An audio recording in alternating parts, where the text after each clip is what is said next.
Student नमस्कार, मैं सतीश सिंह। इस वीडियो में आप लोगों को प्रत्यावर्ती धारा के न्यूमेरिकल समझाऊंगा और जिसमें सबसे पहला क्वेश्चन है 10 नंबर। इसके पहले के जो 1 to 9 क्वेश्चन है वो ऊपर वाले वीडियो में समझाए जा चुके हैं। आप उस वीडियो को देख करके उन क्वेश्चनों को पहले समझ लें और उसके बाद ही इस वीडियो के क्वेश्चन समझें, जिससे कि आपको अच्छे तरीके से क्वेश्चन समझ में आ जाए। तो आज का जो सबसे पहला क्वेश्चन है वो 10 नंबर है। उसमें कह रहा कि एक 250 वोल्ट 50 हर्ट्ज के विभव का प्रत्यावर्ती स्रोत 50 ओम प्रतिरोध से जुड़ा है। ज्ञात कीजिए नंबर 1 परिपथ में आभासी धारा, नंबर 2 धारा तथा विभव में कलांतर और परिपथ में औसत शक्ति क्षय। तो इस लेसन के जो क्वेश्चन है न्यूमेरिकल है या जो डेरिवेशन है वो बहुत इंपॉर्टेंट है एग्ज़ाम के लिए, और आपका एग्ज़ाम अप्रैल में लगभग होना निश्चित है, क्योंकि गवर्नमेंट ने भी क्लियर कर दिया है विधानसभा के चुनावों की वजह से फरवरी में होने की कोई संभावना नहीं है। तो आप लोग बिल्कुल इत्मीनान से अपनी तैयारी करिए, कोई जल्दबाजी की बात नहीं है कि आप टॉपिक को समझें भी ना और जल्दबाजी में अच्छी तैयारी ना करें। तो 10 नंबर क्वेश्चन में सबसे पहले कह रहा कि प्रत्यावर्ती धारा स्रोत से प्रतिरोध जुड़ा है। तो इस लेसन में यही चीज़ें हमें ध्यान देना होगा कि जो प्रत्यावर्ती धारा स्रोत है उससे जुड़ा क्या है, ये सबसे महत्वपूर्ण हमारे पास रहेगा। तो हम पहले प्रत्यावर्ती धारा स्रोत से आपको दिखाते हैं कि किस तरीके से एक प्रतिरोध तार जोड़ा जाता है। तो ये प्रत्यावर्ती धारा स्रोत है, ये ऊपर, और यही प्रत्यावर्ती धारा का जो है सिंबल होता है, और हमने ये इसमें प्रतिरोध तार जोड़ दिया। अब कह रहा कि जो प्रत्यावर्ती धारा स्रोत है ये, इसमें कह रहा कि 220 वोल्ट, यानी इसका जो विभव है वो 250 वोल्ट है। तो यहाँ पे हम 250 वोल्ट लिख लेते हैं। थोड़ा सा हम रफ का वर्क कर लें जिससे कि क्वेश्चन हमको समझ में आए। रफ वर्क करना बहुत ज़रूरी होता है। और जो प्रत्यावर्ती धारा स्रोत है इसकी जो 50 हर्ट्ज लिखी है ये आवृत्ति है, तो हमने यहाँ पे 50 हर्ट्ज लिख लिया है। इन वैल्यूओं को हमें समझना पड़ेगा। तो 250 वोल्ट इस प्रत्यावर्ती धारा स्रोत का वोल्टेज है। और एक बात आपको जानकारी के लिए हम बता दे रहे हैं कि ऐसा अक्सर आपको ज़्यादातर न्यूमेरिकलों में इसकी ज़रूरत पड़ेगी। ये जो वोल्टेज होता है ये VRMS होता है, यानी प्रत्यावर्ती धारा स्रोत का जो वोल्टेज होता है वो इसकी RMS वैल्यू होती है। हम उसको चाहे नोट करें, कभी कभी हम RMS से नोट करेंगे, कभी कभी इसको हम ऐसे ही नोट कर लेंगे, लेकिन ज़्यादातर क्वेश्चन में हमें इसको RMS से नोट करना पड़ेगा। तो आप इस बात को दिमाग में रखें कि ये RMS वैल्यू होती है, यानी ये VRMS बराबर 250 वोल्ट होता है। और 50 हर्ट्ज यहाँ पे कहीं भी नहीं बता रहा कि ये आवृत्ति है, लेकिन हम इसके मात्रक से समझेंगे कि आवृत्ति का मात्रक हर्ट्ज होता है। तो जो 50 हर्ट्ज है वो इसकी आवृत्ति है, फ्रीक्वेंसी है। तो विभव का प्रत्यावर्ती धारा स्रोत 50 ओम के प्रतिरोध से जुड़ा है। तो सबसे पहले हम यही करते हैं कि 250 वोल्ट, इसको हम RMS वैल्यू से नोट करते हैं, यानी VRMS। आपको ये मालूम होगा कि जो वोल्टेज होता है उसको V से नोट करते हैं, लेकिन प्रत्यावर्ती धारा स्रोत का जो वोल्टेज रहता है वो RMS वैल्यू होता है। तो इसलिए RMS, R means root mean और S का मतलब होता है स्क्वायर। तो रूट मीन स्क्वायर ये वोल्टेज है, इसको हमने VRMS से नोट किया और इसको लिख लिया 250 वोल्ट। 50 हर्ट्ज ये आवृत्ति है, इसको हम F से नोट करते हैं। आवृत्ति को यहाँ पे F सिंबल दिया जाता है, फ्रीक्वेंसी कहते हैं। और ये हमने 50 हर्ट्ज यहाँ पे नोट कर लिया। इसके बाद करा कि 50 ओम का प्रतिरोध, प्रतिरोध को रेजिस्टेंस कहा जाता है, R से नोट करेंगे, और ये है 50 ओम। अब सबसे पहला क्वेश्चन करा परिपथ में आभासी धारा। तो ये आभासी धारा आपको समझना पड़ेगा कि जो आभासी धारा होती है ये वास्तव में जो RMS धारा होती है उसी को हम लोग आभासी धारा भी कहते हैं। यानी धारा का जो वर्ग माध्य मूल मान होता है वो आभासी धारा होता है। तो कभी भी आभासी धारा हमसे निकालने के लिए कहेगा तो आप ये मान के चलिए कि आपको IRMS की वैल्यू निकालनी है। और IRMS बराबर क्या होता है? धारा का आप जानते हैं कि formula I equal to V upon में आर होता है। तो हम यहाँ पे I equal to V upon में आर लगाएं, लेकिन साथ में हम ये भी ध्यान में रखेंगे कि ये प्रत्यावर्ती धारा के क्वेश्चन हैं, इसलिए यहाँ पे आई इक्वल टू वी नहीं, वी की जगह हमको वी आर एम एस लिखना पड़ेगा, क्योंकि यहाँ पे जो वोल्टेज है वो आर एम एस में होता है। इसलिए आई इक्वल टू, हम सहारा तो लेंगे आई बराबर वी बटे आर का, लेकिन इतना आप ध्यान रखेंगे कि केवल वी ना लिख दें, I equal to I R M S equal to V R M S और अपान में आर कर देंगे। तो वी आर एम एस की जो वैल्यू है वो 250 है और आर की जो वैल्यू है वो इसमें 50, 0 से 0 कैंसिल होगा और 5 से जब 25 को कैंसिल करेंगे तो 5 आ जाएगा, यानी कि 5 एम्पियर। तो जो आभासी धारा है वो 5 एम्पियर हमको यहाँ पे प्राप्त होती है। ये हमारा पहला आंसर। इसके बाद करा कि धारा तथा विभव में कलांतर हमको ज्ञात करना है। कलांतर के लिए आप इतनी बात याद रखिए, ये सब याद रखने की बातें हैं कि जब किसी प्रत्यावर्ती धारा स्रोत से कोई प्रतिरोध जुड़ा होता है तो इसका जो कलांतर होता है वो शून्य होता है। किसमें? धारा और विभव के बीच में जो कलांतर होता है शून्य होता है। उसका रीज़न होता है क्योंकि धारा और जो विभव होते हैं ये दोनों ही समान कला में होते हैं, इस वजह से इनका जो कलांतर आता है 0 आता है। आप इसको याद कर लीजिए, ये क्वेश्चन बार बार पूछा जाता है, इसलिए कलांतर हमने शून्य कर दिया। अब कहता परिपथ में औसत शक्ति व्यय।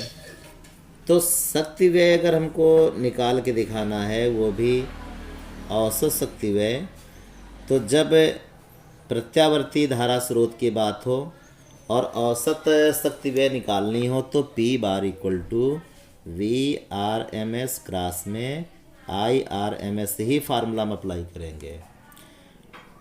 अगर यहाँ पे DC होता, प्रत्यावर्ती धारा स्रोत ना होकर के अगर दिष्ट धारा स्रोत होता, तो हम औसत शक्ति व्यय P equal to V cross में I से निकालते हैं। बस यही दोनों में डिफरेंस है। जब हमें प्रत्यावर्ती धारा स्रोत मिलेगा तो हम P इक्वल टू वी आई नहीं लगा सकते हैं। प्रत्यावर्ती धारा स्रोत में जो वोल्टेज होता है वो RMS होता है वोल्टेज, और जो धारा होती है वो RMS धारा ही यहाँ पे होती है, इसलिए यही चीज़ें हमें यहाँ पे इस्तेमाल करनी होती हैं।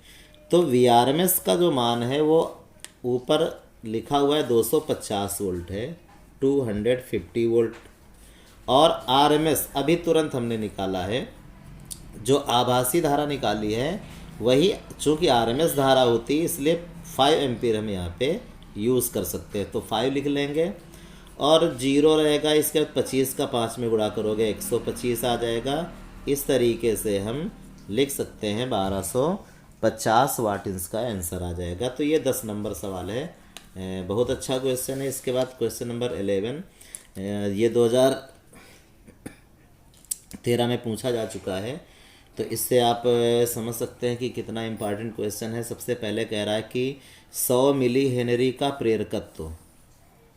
तो ये प्रेरकत्व है जिसको हम स्वप्रेरण गुणांक भी कहते हैं, इसलिए इसको हम L से नोट करेंगे। प्रेरकत्व को आप याद रखिए L से नोट किया जाता है, और ये 100 मिली हेनरी है, इसका मात्रक हेनरी होता है। लेकिन इस मिली को हम यहाँ से हटा लेते हैं।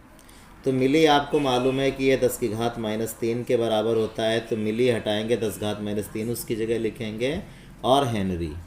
इसके बाद ये जो 100 है 10⁻+2 और ये -3, +2 -3 -1 बचेगा, तो 10⁻1 हेनरी यहाँ पे हम लिख लेते हैं।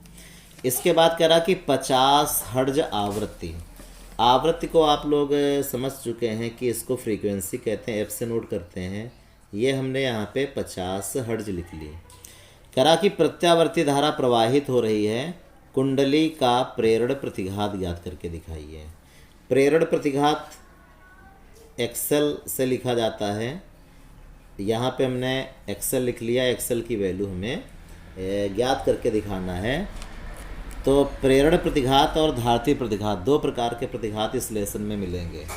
प्रेरण प्रतिघात एक्सेल से लिखेंगे, धारती प्रतिघात को XC से लिखेंगे। इस तरीके से ये फिगर यहाँ पे फिगर हम बनाते हैं। ये प्रत्यावर्ती धारा स्रोत है और ऐसे यहाँ पे कुंडली लगी होती है। इस तरीके से।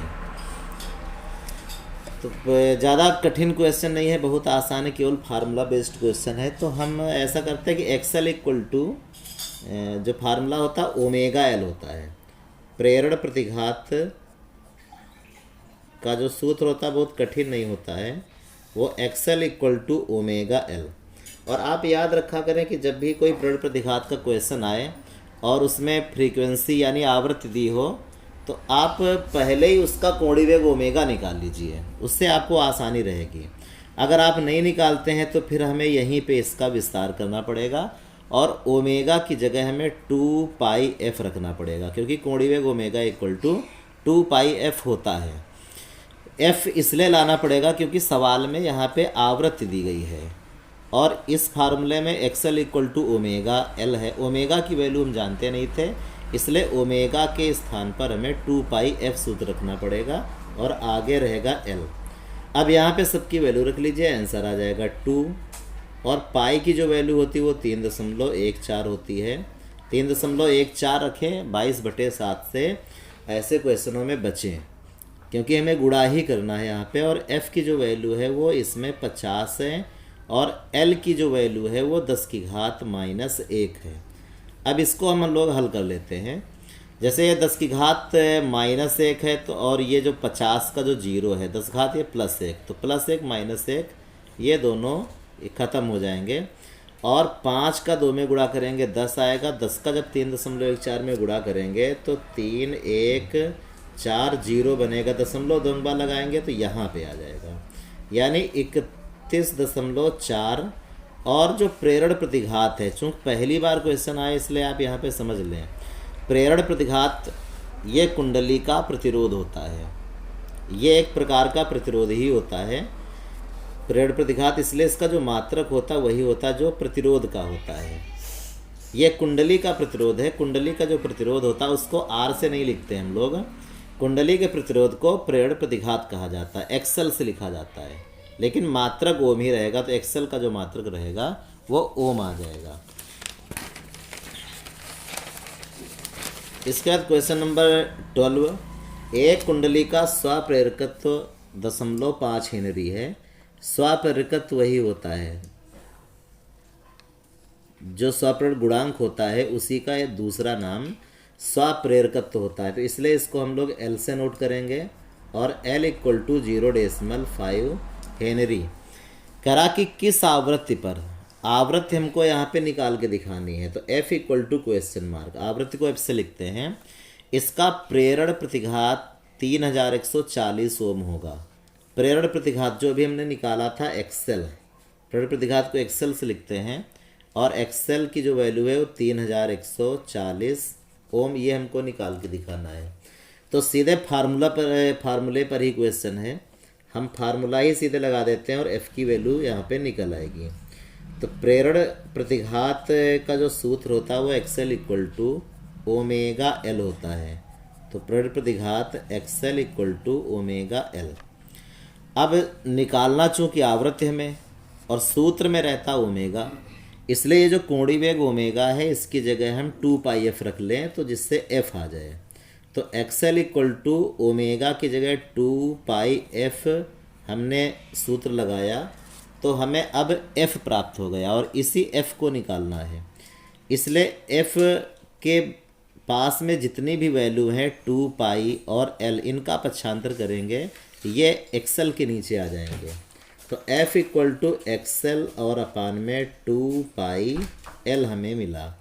एक्सेल की जो वैल्यू है वो 3140 है और 2 पाई की वैल्यू चूँकि 3 1 4 में ऊपर वैल्यू, इसलिए पाई का मान हम 3 1 4 में रखें 3.14 और L का जो मान है वो 0.5 है। दशमलव ये सब हटा लेते हैं, यहाँ से दशमलव ये हटाएंगे 1 0 ये बढ़ेगा, और यहाँ पे 2 अंक बाद दशमलव इसलिए हटाएंगे तो 2 0 बढ़ेंगे। और अब 5 और 2 का गुणा करेंगे 10 आएगा, 10 का 1 0 यहाँ पे कैंसिल हो जाएगा। या फिर ऐसा कर लेते हैं कि 314 से ये पूरा हम कैंसिल कर लेते हैं और हमें प्राप्त हो जाएगा 10,000। और 2 और 5 का गुणा करेंगे तो आ जाएगा 10, तो ऊपर है 10,000 और नीचे आएगा 10। ये काटेंगे तो आ जाएगा 1000 और ये क्या है ये है आवृत्ति, ये हमको यहाँ पे आवृत्ति प्राप्त हो गई है। और आवृत्ति का मात्रक हर्ट्ज होता है, इसलिए हम 1000 हर्ट्ज यहाँ पे लिख लेते हैं। आगे इसके बाद क्वेश्चन नंबर 13 जो कि 2010 में पूछा गया है, बहुत ही इंपॉर्टेंट क्वेश्चन है। लिखा है कि 60 माइक्रोफैरड धारिता का संधारित्र। तो अब की बार जो प्रत्यावर्ती धारा स्रोत है उससे कोई कुंडली नहीं जुड़ी है, इस बार प्रत्यावर्ती धारा स्रोत से इन्होंने एक संधारित्र जोड़ दिया है। प्रत्यावर्ती धारा स्रोत में यही यहाँ पे इस लेसन में खास बात है कि कुछ भी जुड़ सकता है, प्रतिरोध भी जुड़ सकता है, कुंडली भी जुड़ सकती है, संधारित्र भी जुड़ सकता है, और इनको मिक्स करके भी जोड़ सकते हैं, दो दो करके जोड़ सकते हैं, तीनों को एक साथ जोड़ सकते हैं। यही पूरे लेसन में कहानी पूरी चलेगी, और इसीलिए जो सवाल होते हैं वो थोड़े बदल बदल के रहेंगे। अभी फ़िलहाल एक जैसे हैं। तो 60 माइक्रोफैरड धारिता का संधारित्र, ये संधारित्र की धारिता और संधारित्र की धारिता को आप लोग पहले पढ़ चुके हैं। सी से लिखा जाता है, तो सी यहाँ पे कितना रहेगा 60 माइक्रोफैरड। माइक्रो को हटा लें, फैरड में केवल रखें, तो 60 और जो माइक्रो होता है 10 की घात वो -6 का होता है, इसलिए इतना फैरड आ गया। 600 हर्ट्ज आवृत्ति, ये आवृत्ति है, आवृत्ति को एफ से लिखते हैं, फ्रीक्वेंसी कहते हैं। ये 600 हर्ट्ज हमने यहाँ पे लिख दी। अब करा कि धारिती प्रतिघात ज्ञात करो। देखिए होता क्या है कि जब किसी प्रत्यावर्ती धारा स्रोत से कोई संधारित्र जोड़ा जाता है तो यहाँ प्रतिरोध होता है, प्रतिरोध यहाँ भी होता है।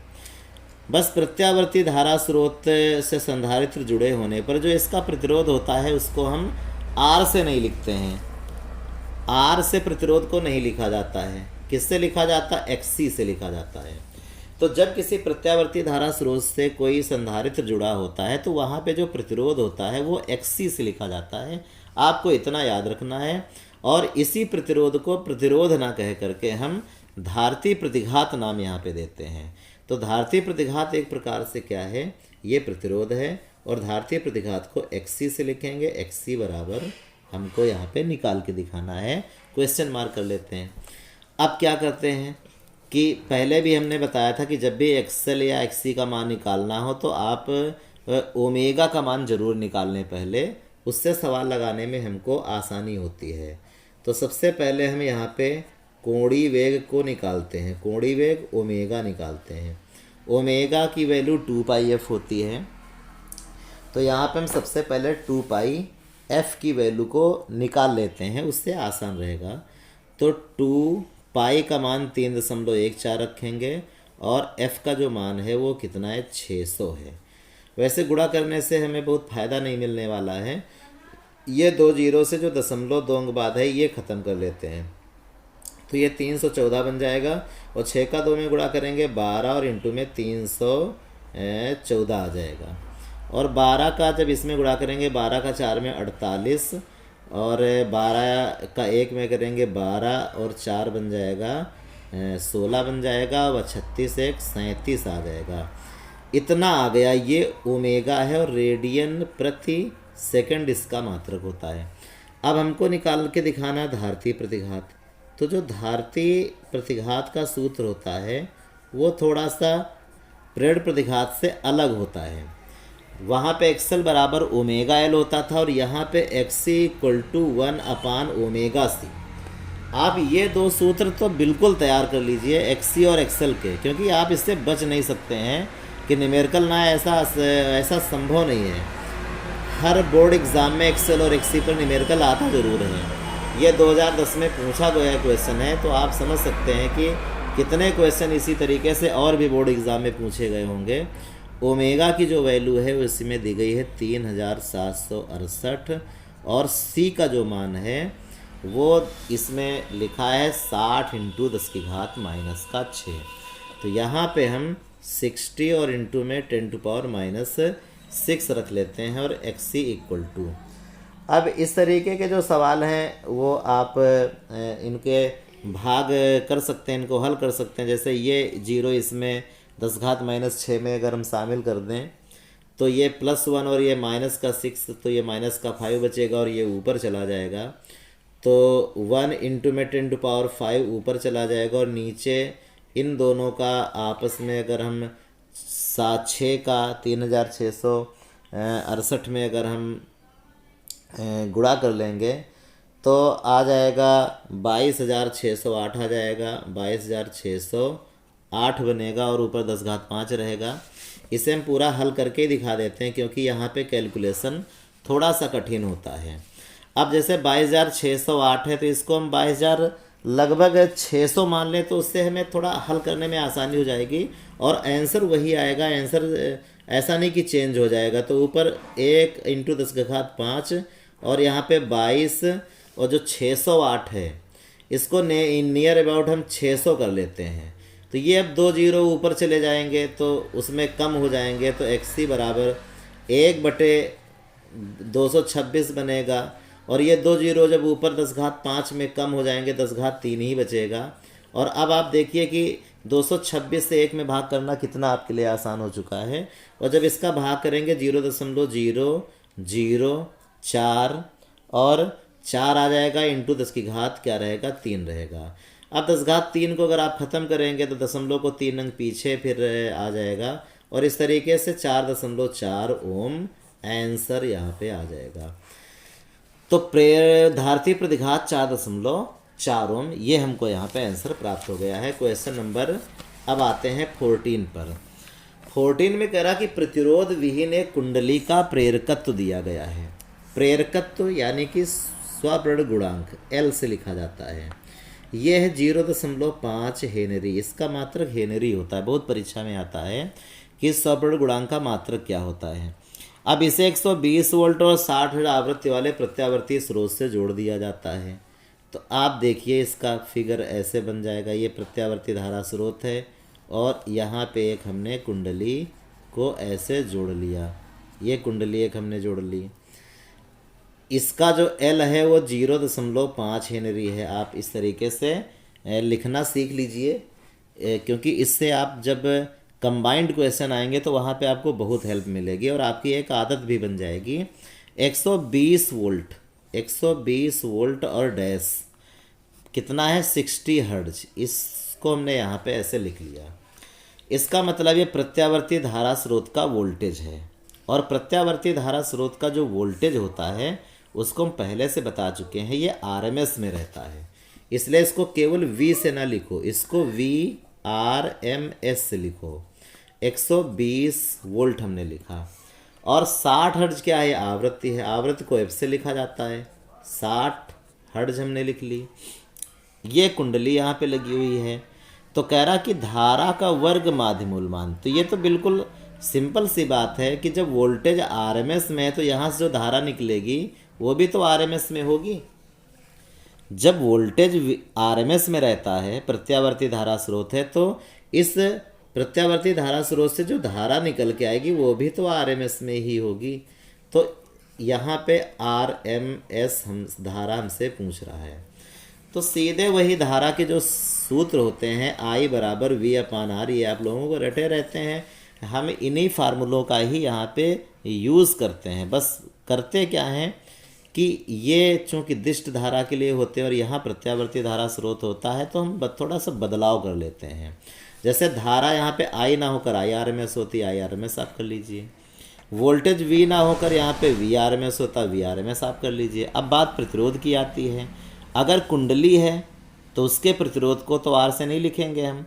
कुंडली के प्रतिरोध को हरदम XL कहा जाता है तो आप R की जगह यहाँ पे XL कर लीजिए। इस तरीके से आप फार्मूले बनाना सीख लो। IRMS = VRMS/XL। तो इसका मतलब यह है कि बात पूरी तरीके से XL पर टिकी है क्योंकि VRMS का मान हमको मालूम है, IRMS निकालना है। IRMS = VRMS/XL लगेगा और XL का मान यहाँ पे कहीं नहीं पता है हमको और XL का मान ω/L होता है। तो इसलिए हम पहले इसका हम XL निकालते हैं। XL कहलाता क्या है? इसको हम लोग कहते हैं प्रेरण प्रतिघात। XL को प्रेरण प्रतिघात कहा जाता है। तो XL बराबर ω/L सूत्र होता है। अब ओमेगा की वैल्यू तो यहाँ दी नहीं है, दी तो यहाँ पे आवृत्ति है, इसलिए ओमेगा को आवृत्ति में आप तोड़ लें। ओमेगा बराबर 2πf सूत्र होता है और आगे रहेगा एल। 2 पाई का मान 3.14 रखेंगे, एफ का मान 60 रखेंगे और एल का जो मान है वो 0.5 यहाँ पे दिया है। बस यही चीज़ यहाँ पे रहती है कि नंबर तो आपको मिलेंगे, लेकिन थोड़ा सा आपको कैलकुलेशन ज़रूर यहाँ पे करवाता है क्वेश्चन में।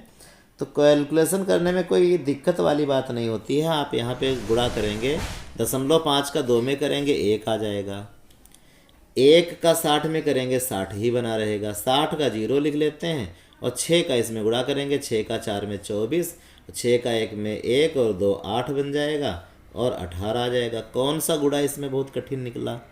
कोई कठिन नहीं है। तो यहाँ पे 0.2 अंक बाद लगा लीजिए, इतना ओम आ गया। अब हमसे कह रहा कि IRMS निकाल के दिखाइए, धारा का वर्ग माध्य मूल मान निकाल के दिखाइए। तो IRMS इक्वल टू VRMS और अपान में एक्सेल लगा देते हैं। तो इस सूत्र को जब आप लगाएंगे IRMS की वैल्यू निकल आएगी। VRMS का मान कितना है?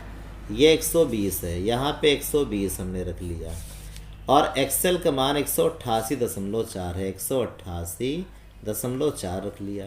दशमलव हटाएंगे ऊपर 0 बढ़ जाएगा।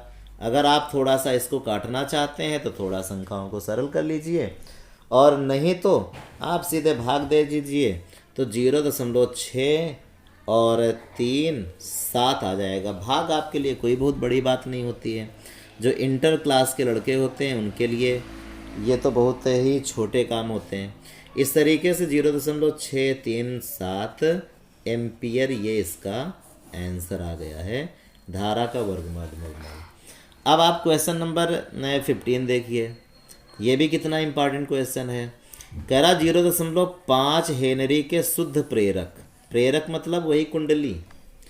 तो ये 0.5 हेनरी क्या है? ये स्वप्रण गुणांक है, एल से लिखेंगे 0.5 हेनरी। अब कह रहा कि इसमें 0.2 एम्पीयर की प्रत्यावर्ती धारा है। इस तरीके से है, ये प्रत्यावर्ती धारा स्रोत हो गया। इसमें क्या लगी है? एक कुंडली लगी हुई है, ये कुंडली है। अब इसका जो स्वप्रण गुणांक है 0.5 हेनरी इसमें दिया है, हेनरी दिया है। अब यहाँ से धारा आ रही है और इसमें ऐसे जा रही, कितनी धारा आ रही है? 0.2 एम्पियर। अब आपको मैं इसके पहले क्वेश्चन में बता चुका हूँ कि यहाँ जो वोल्टेज होता है वो VRMS होता है। अब जो VRMS वोल्टेज से धारा आएगी वो भी तो RMS में होगी। तो इस धारा को चाहें तो हम I से नोट कर लें या फिर RMS से नोट कर लें, ये हमारे लिए कुछ भी हम यहाँ पे कर सकते हैं, जैसी इच्छा हो। अभी फिलहाल इसको हम I से नोट कर लेते हैं। तो I इक्वल टू 0.2 एम्पियर ये हमने धारा नोट कर ली। अब कह रहा है इसकी जो आवृत्ति है वो दी है 50 हर्ट्ज। अब की बार वोल्टेज नहीं दिया है, आवृत्ति इसमें 50 हर्ट्ज दी गई है। ये नहीं बता रहा इसका वोल्टेज कितना है। कह रहा प्रेरक के सिरों पर वोल्टेज निकालो। हाँ, इसलिए नहीं दिया है क्योंकि वो प्रेरक के सिरों पर वोल्टेज निकलवाएगा, इसलिए ऊपर नहीं दिया है। तो कोई दिक्कत वाली बात नहीं। प्रेरक के सिरों पर जो वोल्टेज रहेगा वो वोल्टेज तो वही रहेगा ना जो प्रत्यावर्ती धारा स्रोत का वोल्टेज होगा, क्योंकि प्रत्यावर्ती धारा स्रोत से केवल कुंडली ही तो लगी है, एक ही परिपथ तो है। इसलिए प्रत्यावर्ती धारा स्रोत का ही वोल्टेज इस कुंडली के सिरों पर अप्लाई हो जाएगा, आरोपित हो जाएगा। तो वही वोल्टेज यहाँ रहेगा। तो ऊपर वाले वोल्टेज जब यहाँ रहेगा तो ऊपर वाले वोल्टेज को तो हम लोग क्या कहते हैं? VRMS कहते हैं। तो या फिर आप चाहें तो V से लिख लीजिए, जैसी इच्छा हो। प्रेरक के सिरों पर जो वोल्टेज रहेगा वो V कहलाएगा। हमें V बराबर यहाँ पे निकाल के दिखाना है। इसके बाद कह रहा कि धारा, वोल्टेज तथा धारा में कलांतर, ठीक है, इसका कलांतर भी बता दिया जाएगा।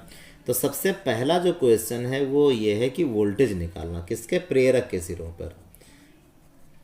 प्रेरक के सिरों पर वोल्टेज, बस यही इसमें क्वेश्चन है। और आगे वाला क्वेश्चन तो कोई क्वेश्चन नहीं, वो याद करने की बात है। तो प्रेरक के सिरों पर जो वोल्टेज लगाएंगे V इक्वल टू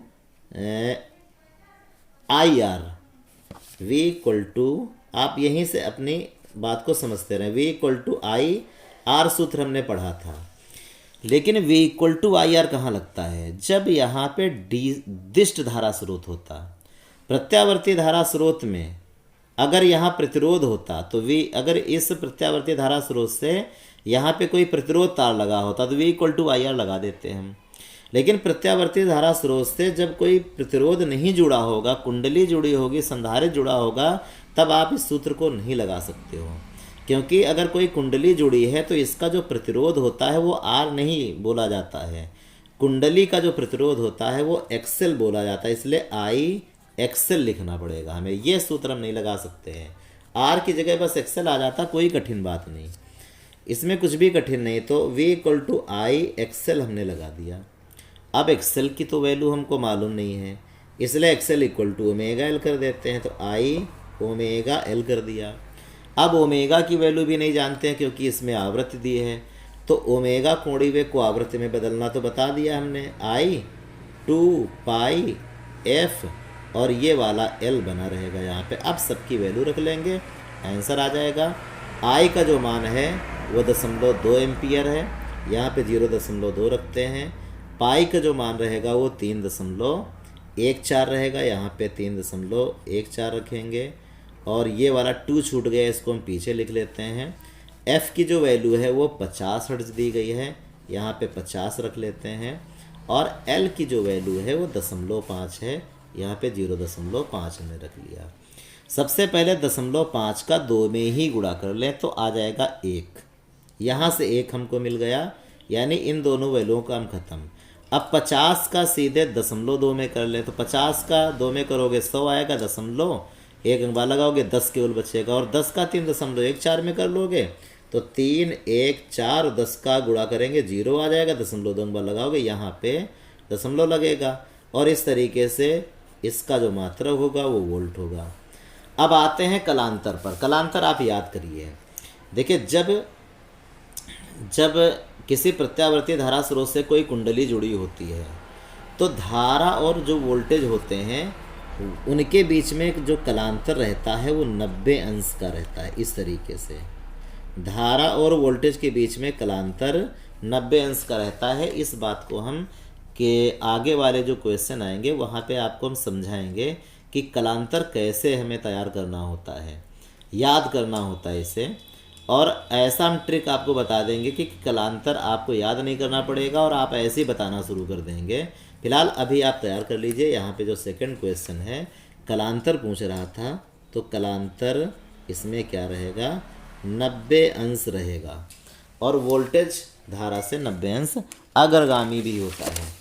इसके बाद क्वेश्चन नंबर 16 पर आते हैं। इसमें कह रहा कि एक हेनरी की कुंडली, यानी ये कुंडली का क्या है, स्वप्रेरकत्व है, स्वप्रेरक गुणांक है। इसको एल से नोट करेंगे और 1 हेनरी हमने यहाँ पे लिख लिया। 200 वोल्ट 50 हर्ट्ज के प्रत्यावर्ती धारा स्रोत से जुड़ी है। इस तरीके से प्रत्यावर्ती धारा स्रोत है और इससे यह ऐसे कुंडली यहाँ पे जुड़ी है। प्रत्यावर्ती धारा स्रोत का जो वोल्टेज है वो 200 है, 50 हर्ट्ज की यहाँ पे आवृत्ति है और ये L बराबर 1 हेनरी हमने यहाँ पे लिख लिया। परिपथ में प्रतिघात, तो कुंडली में कैसा प्रतिघात होता है, प्रेरण प्रतिघात होता है, यानी प्रेरण प्रतिघात निकालना है। धारा निकालनी है, ठीक है। इसमें धारा कैसी आएगी, अरे चूँकि प्रत्यावर्ती धारा स्रोत है इसलिए यहाँ से जो धारा आएगी, जो वोल्टेज VRMS होता है इसलिए धारा भी तो इसकी IRMS होगी। तो धारा कह रहा है यानी कि हमको IRMS निकालना है। धारा वोल्टेज के बीच में कलांतर वो पहले ही वाले क्वेश्चन में हो चुका है, 90 अंश निकल के आएगा, तो कोई कठिन सवाल नहीं है। हम ऐसा करते हैं कि प्रत्यावर्ती धारा स्रोत का जो वोल्टेज 200 दिया है इसको VRMS नोट करते हैं, RMS में ही नोट करते हैं। 200 वोल्ट लिख लिया हमने। इसकी जो आवृत्ति है उसको F से नोट करेंगे, वो इसमें 50 हर्ट्ज दी गई है। L बराबर ऊपर हमने नोट ही कर लिया है। सबसे पहले हम प्रतिघात निकालते हैं। कैसा प्रतिघात होता है, प्रेरण प्रतिघात होता है। तो इसलिए पहला क्वेश्चन प्रेरण प्रतिघात XL बराबर ओमेगा L। तो ओमेगा को हम तोड़ देते हैं क्योंकि ओमेगा की वैल्यू नहीं है, आवृत्ति की वैल्यू है। तो ओमेगा को आवृत्ति के पदों में लिखेंगे तो 2 पाई f और L आ जाएगा। टू पाई का जो मान है वो 3.14 रखेंगे और एफ का जो मान है वो 50 है और एल का मान 1 है। बहुत आसान क्वेश्चन हो गया है। तो 50 का 2 में गुणा करोगे 100, 100 में 2 जीरो हैं, दशमलव भी 2 अंक बाद है, इसलिए दशमलव खत्म, 314 ओम आंसर आ गया। अब ये प्रेरण प्रतिघात निकला। प्रेरण प्रतिघात क्या होता है? ये कुंडली का प्रतिरोध होता है। प्रेरण प्रतिघात कुंडली का प्रतिरोध होता है। अब जब कुंडली का प्रतिरोध हमें पता चल गया है तो कह रहा धारा निकालो। अब धारा कैसी होती है यहाँ पे? धारा तो यहाँ पे आरएमएस धारा ही होती है। आई आरएमएस लिखिए, आई बराबर वी बटे आर। लेकिन जो कुंडली है इसलिए कुंडली का जो प्रतिरोध आर होता है वो एक्सेल बोला जाता है और वी रहेगा वी आर एम एस में रहेगा। तो वी आर एम एस की जो वैल्यू है वो 200 इसमें दी गई है और एक्सेल का मान 314 है। अब 314 से 200 में भाग देना कोई भी कठिन बात नहीं है, इसलिए हम भाग आप लोग दे ही लेंगे। सीधे उत्तर लिखते हैं 6, 3, 9 और 9 चूँकि 5 से बड़ा अंक इसको छोड़ेंगे तो आगे 4 बन जाएगा, 3 बन जाएगा, 4.64 और एम्पियर में आंसर आ जाएगा। इसके बाद तीसरा क्वेश्चन आपको तैयार ही हो गया है कि जब प्रत्यावर्ती धारा स्रोत से कोई कुंडली या कोई संधारित्र जुड़ा हो तो आप कलांतर 90 अंश ही लिखना। तो यहाँ पे जो कलांतर रहेगा वो रहेगा 90 अंश। इसका क्वेश्चन नंबर 17 पर आते हैं जो कि बहुत इंपॉर्टेंट क्वेश्चन है। एक प्रत्यावर्ती धारा परिपथ से श्रेणी क्रम में जोड़े गए प्रेरकत्व और प्रतिरोध। अब की बार सवाल का जो पैटर्न है वो चेंज हो रहा है और आपको पहली बार ऐसा क्वेश्चन मिलने जा रहा है कि प्रत्यावर्ती धारा स्रोत से 2 प्रकार के परिपथ जुड़ रहे हैं।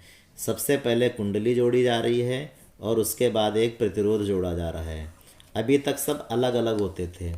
ये कुंडली है और ये प्रतिरोध है, यानी ये जो परिपथ है कुंडली में चूंकि स्वर्ण गुणांक होता है और ये प्रतिरोध आर से लिखा जाता है, इसलिए ऐसे परिपथ को हम एल आर परिपथ भी कहते हैं। तो ये एल आर परिपथ है, एल आर परिपथ कहलाता है।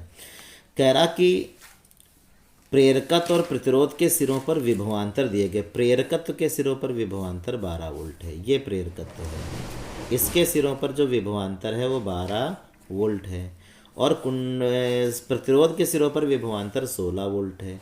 यहाँ पे 16 वोल्ट दिया है।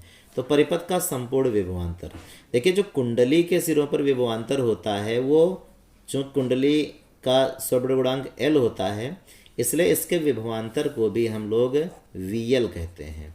तो वीएल से नोट कर लेंगे 12 वोल्ट। एल का मतलब कुंडली का स्वर्ण गुणांक एल कहलाता है। और जो प्रतिरोध का विभवांतर होता है उसको वी आर कह देते हैं। ये 16 वोल्ट इसमें दिया गया है। आगे इसमें कह रहा कि इसका संपूर्ण विभवांतर निकालना है। तो बहुत ही इजी क्वेश्चन है। कभी भी इसका हम संपूर्ण विभवांतर ज्ञात करेंगे तो v = अंडर रूट में वी आर स्क्वायर प्लस में वी एल स्क्वायर ही फार्मूला आपको लगाना है।